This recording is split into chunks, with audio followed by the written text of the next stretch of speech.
And yeah, I grew up in Roanoke, and we moved there when I was about 1 year old, and I was baptized Catholic, so I've grown up Catholic my whole life.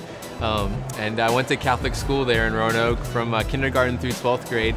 I was a parishioner at Our Lady of Nazareth, and after high school I graduated and went to college at Florida State, and I loved to play golf growing up, so I thought I would serve or work as a golf professional for my life, for my career, and I started to do that. I worked for 1 year as a golf pro and at a resort in the North Georgia mountains, but it was during that time of my life that I felt the Lord calling me in a different direction, in a new direction, especially with youth ministry. So I left and I was a full-time missionary for a year with Life Teen Missions.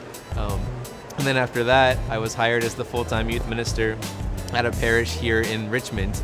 And during that time, that's when I really began to feel the Lord calling me to discern a vocation to the priesthood. I felt the thoughts of priesthood kind of pop up in my head every now and then, just little thoughts, little hints. I would push them away, or I would think about it at times, just depending.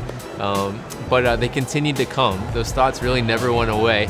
And then when I was at St. Bridget working as a youth minister, Father Bowling invited me on a vocations discernment retreat in Richmond.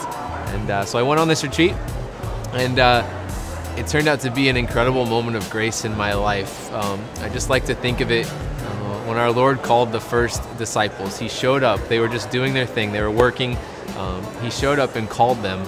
And there was something about that encounter with Christ that allowed them to say yes and leave everything behind and follow him. And that's what this retreat was like for me. I heard the Lord speaking, saying, "Mark, will you follow me in this way?" And it was so strong that I just had to say yes. And I was filled with just an incredible peace about it. And it was awesome.